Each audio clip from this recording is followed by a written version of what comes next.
ici, comme il dit après ça, il dit, il faut oublier.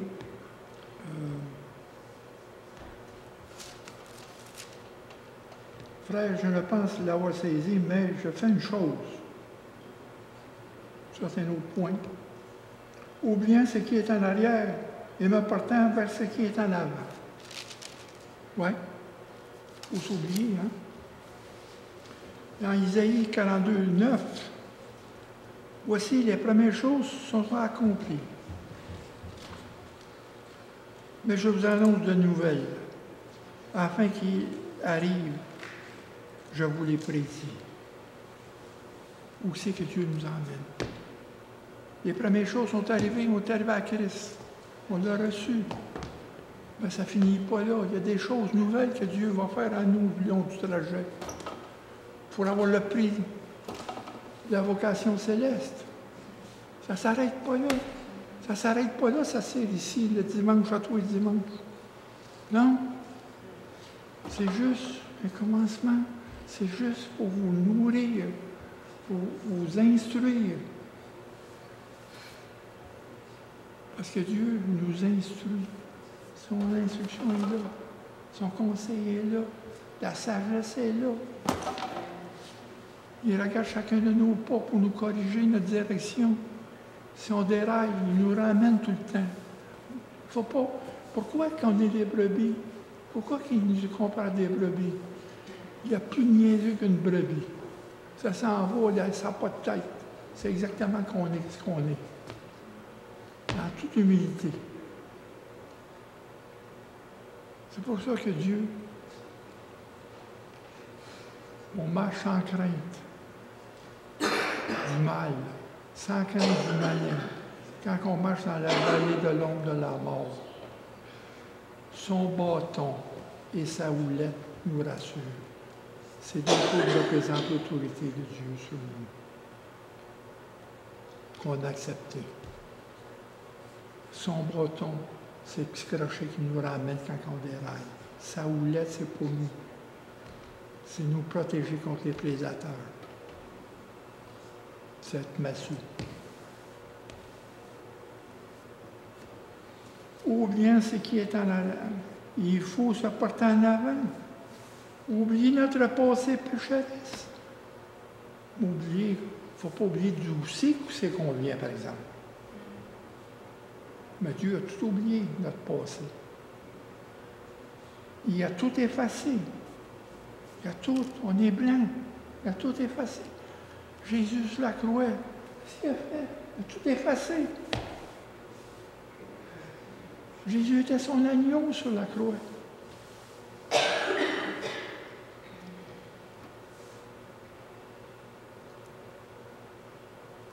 Il faut oublier ce qu'on était autrefois, revêtir notre nouvelle identité en Christ. Ce que Paul dit ici, Paul c'est un exemple. Au verset 4 et 6 dans le chapitre 3. Moi aussi, cependant, j'ai sujet de me mettre en confiance dans la chair. Si quelque autre croit pouvoir se confier en la chair, je le puis bien davantage.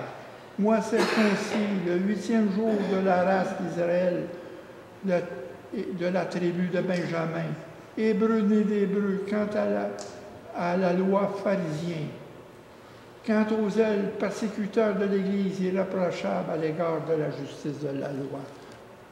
Paul a tout oublié ça. Il a tout mis ça en arrière. Parce que Christ a saisi le chemin de la mort. Le réveil. Qu'est-ce que tu fais? Tu m'as persécuté. Le zèle qu'il y avait comme pharisien, ce même zèle-là a servi pour Jésus, pour l'Évangile, pour défendre le prosélytisme juif, le judaïsme, de la loi, qui a essayé de nous imposer, même en cours. Dans certaines églises, il a essayé de nous imposer encore ça, cette loi-là, le judaïsme. Sauvé par la grâce. Notre dette est payée. On n'a plus d'affaires avant le tribunal de la loi. Oubliez ça. Notre liberté est en Christ. mais pas dans la loi. La loi nous a contraints toute notre vie avant qu'on arrive à Christ, à marcher, à subir la loi, à avoir des remords par-dessus remords. Maintenant, nous sommes irréprochables devant Dieu. Irréprochables, vous savez ce que ça veut dire? Dieu purifie nos cœurs quand on amène nos péchés. Il a fidélité de nous pardonner. Marcher dans la repentance, parce que les péchés nous sont remis. Et Jésus s'est dépouillé lui-même. Il s'est fait homme.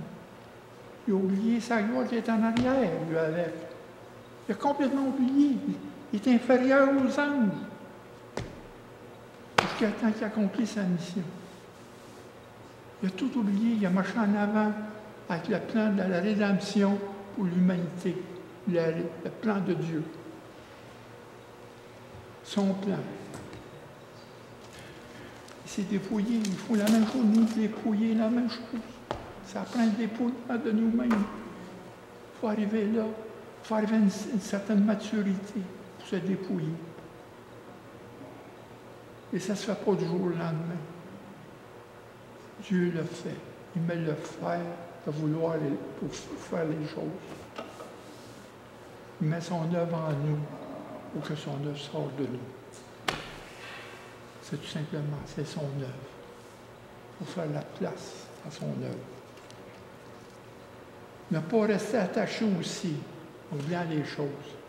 Étant chrétien, il faut oublier nos expériences spirituelles quand Dieu nous a montés en haut de la montagne. Souvent, il y en a qui restent là encore. Ils ne reviennent plus dans la vallée. Ils sont encore accrochés, là. Ils n'avancent pas. Il y en a beaucoup. Il y en a beaucoup. Je le vois.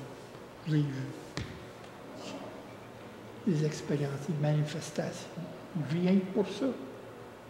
Mais il faut venir dans la vallée, il faut retomber dans la vallée. Il faut descendre de la montagne. Dieu nous doit descendre de la montagne pour vivre notre salut.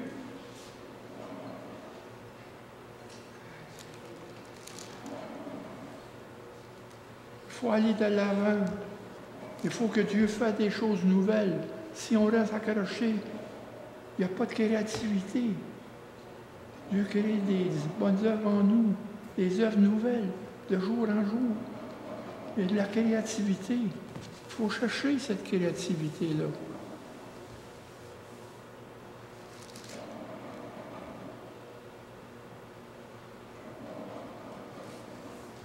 Quand Dieu prépare pour nous, ayons les yeux fixés sur Jésus. C'est ça que ça veut dire. Ayez les yeux fixés sur l'auteur et le consommateur de la foi. Lui qui a souffert pour nous.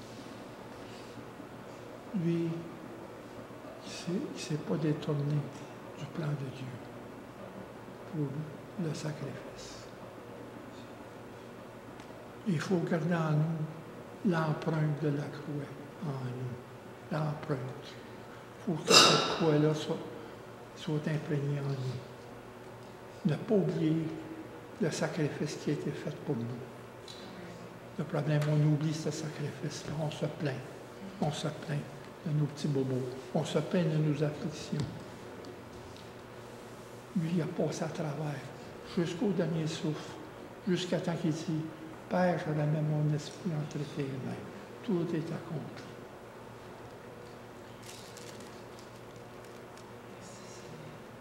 Le but, c'est de chercher à connaître et à saisir Christ. Le but qu'il a mis dans chacun de nous. Il a mis un but dans chacun de nous. Quand il dit, au verset 11, « Pour faire venir, si je puis, à la résurrection d'entre les morts », c'est que Paul n'exprime aucun doute, aucune incertitude ici, dans ce verset-là. Mais il est concerné pour notre participation à la résurrection.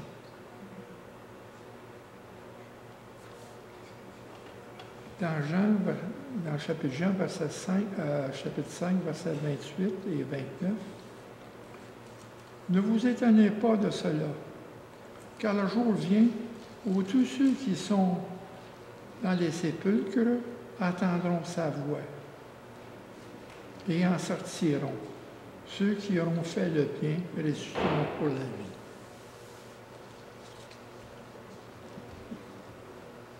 Chapitre 5 de Jean, versets 28 et 29.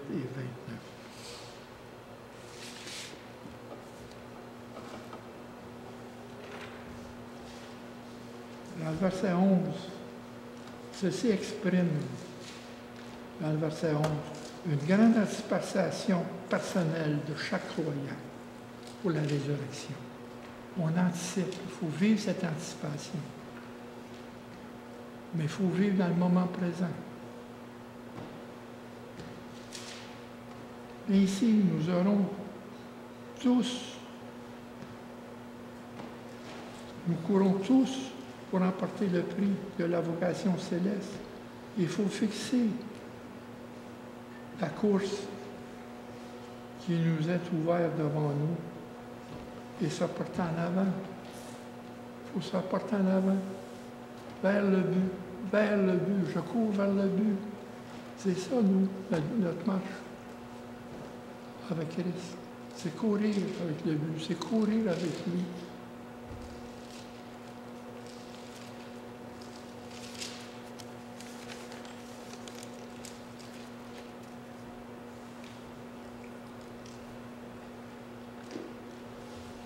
Paul dit dans... Pourquoi Paul il y a une anticipation? Ce qu'on voit dans 2 Corinthiens au chapitre 12.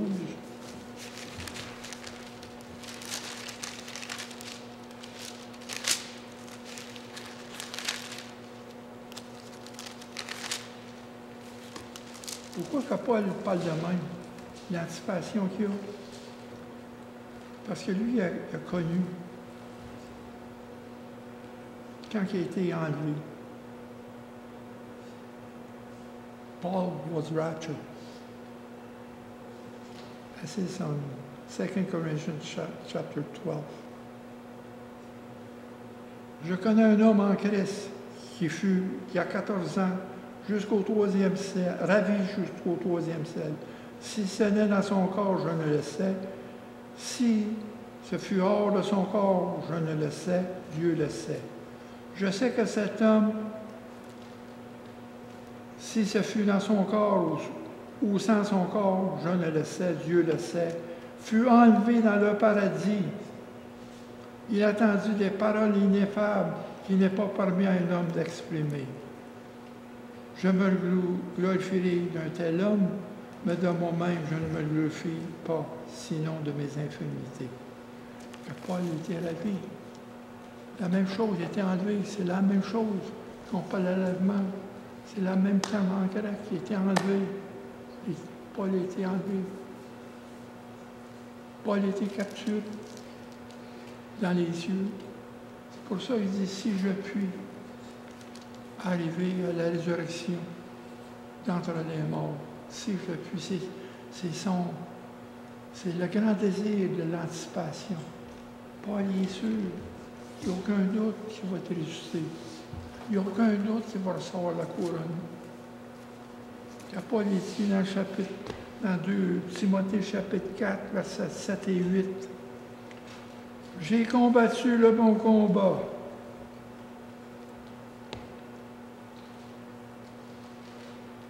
J'ai achevé la course. J'ai gardé la foi. Désormais, la couronne de justice m'est réservée. Le Seigneur juste, juge, me la donnera dans ce jour-là.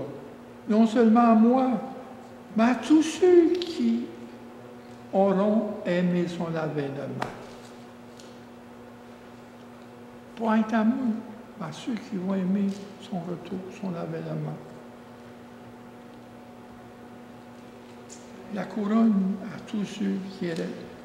C'est une couronne à tous ceux qui sont restés fidèles à son Seigneur et à son Évangile qui nous a été confié. Restez fidèles. à lui et à son évangile. Écoute,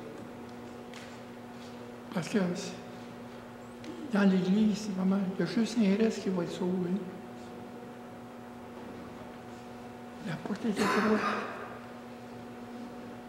C'est celui qui va rester fidèle à son Seigneur et à son évangile. Il ne faut pas rester sur la clôture, être neutre. Soit tu t'engages ou tu rejettes. À titre. On ne peut pas être assis sur le bord d'une clôture. Il faut prendre un côté. Et voir le progrès et la défense de l'Évangile. Il faut travailler pour le progrès, pour que l'Évangile avance. Prier, prier. Qu'est-ce qu'on peut faire de plus? Qu'est-ce qu'on peut faire de plus? On peut prier plus. C'est ça qui est la réponse. On peut prier plus. Qu'est-ce qu'on peut faire plus pour le Seigneur? On peut prier plus dans l'intimité du Seigneur. C'est qu'est-ce que nous avons à faire? Prier pour le progrès de l'Évangile.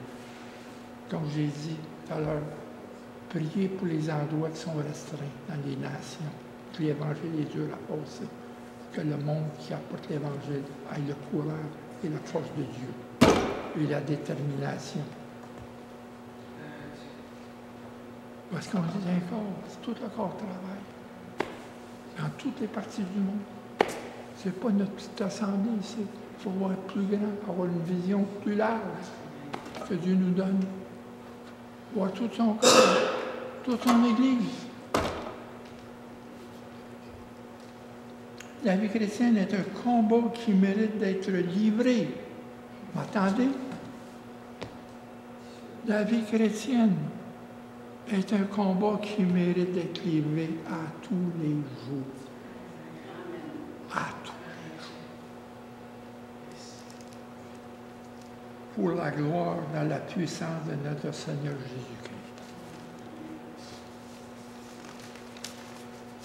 Il faut garder la foi.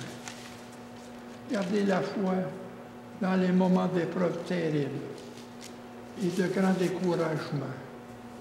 Parce que l'ennemi est là pour nous presser dessus, nous décourager, nous rabattre. Quand il a fait avec Néhémie, lorsqu'il montait les murs. En nous disant des fois, qu'est-ce que tu fais là? Où est ton Dieu? Où qu'il est ton Dieu? Ben là, Satan, il tire. Il est plus grand que toi. Sac ton camp. Sors de ma vie. Sac de ma vie. J'ai plus affaire à tout.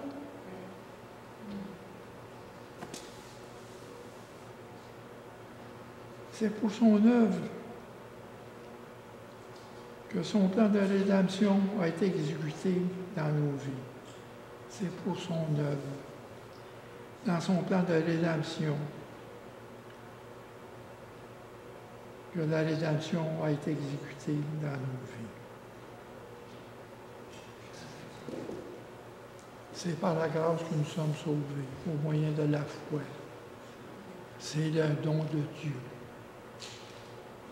Dans Éphésiens, chapitre 2, verset 8. Un don de Dieu. Dieu nous a donné un don, un grand don. C'est pour ça qu'au début, certains Dieu, il faut le ramener au pied de la croix pour savoir qu'est-ce que Dieu a fait pour nous. Avoir cette empreinte-là en nous. Je n'ai pas la misère à le dire. Je le disais encore la semaine passée. Depuis mon enfance, dans ma chambre, j'ai encore le crucifix en haut de ma porte de chambre. Elle n'a jamais été sortie de là. Ça a tout été présent dans ma vie. Jusqu'à temps que Jésus me dit qu'est-ce qu'il a fait avec ça. La prédication de la croix, qui est une puissance pour tous ceux qui croient, du juif premièrement et du grec. Pour tout. Et pour finir, on finit dans ce qu'on a lu tout à l'heure,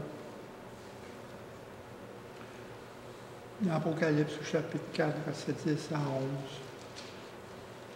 Les 24 vieillards se prosternent devant lui qui est assis sur le trône. Et ils adorent celui qui vit. Ils jettent leur couronne devant leur trône.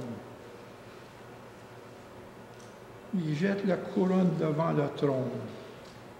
Car il dit, tu es digne, notre Seigneur et notre Dieu, de recevoir la gloire et l'honneur, la puissance, car tu as créé toutes choses et c'est par ta volonté qu'elles existent et qu'elles sont créées. Il faut remettre la couronne, les vieillards, la couronne qu'ils vont recevoir. C'est seulement le Seigneur qui est digne de ça. On va remettre cette couronne en haut. C'est lui qui est digne.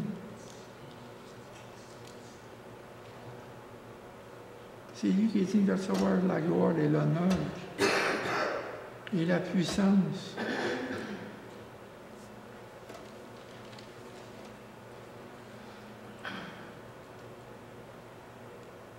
Car tu as créé toutes choses, et c'est la part de ta volonté qu'elle existe.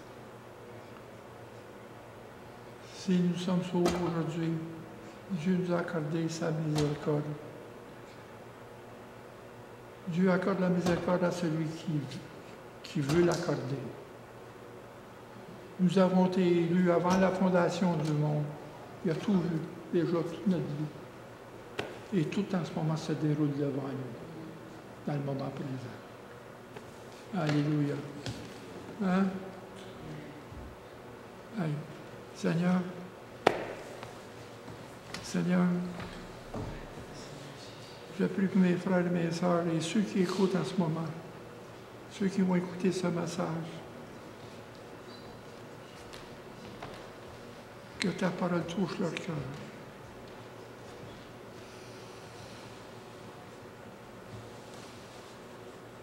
Qu'ils viennent en intimité avec toi, Seigneur Jésus.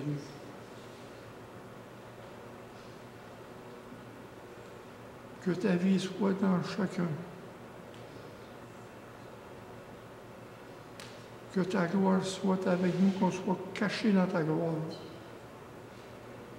Afin que c'est toi qui parais, que les fruits du salut soient portés dans le monde. À travers nos vies, Seigneur, à ton Église, Seigneur, ton époux, Seigneur. Oui, Seigneur, bénis chacun. Garde le combat dans chacun, Seigneur. Donne-leur la détermination du combat. Donne-leur ta force, Seigneur. Garde leur foi, Seigneur. Et donne la force de finir la course jusqu'à la fin. Comme tu n'es jamais détourné, Seigneur, sur la croix.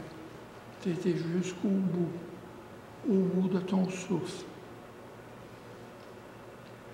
pour emmener ton souffle de vie dans chacun de nous, Seigneur. Seigneur, que ton espérance qui est en nous, qu'on persévère jusqu'au bout, Seigneur, pour ton évangile, pour ta gloire, au nom de Saint Jésus-Christ. Amen. Amen.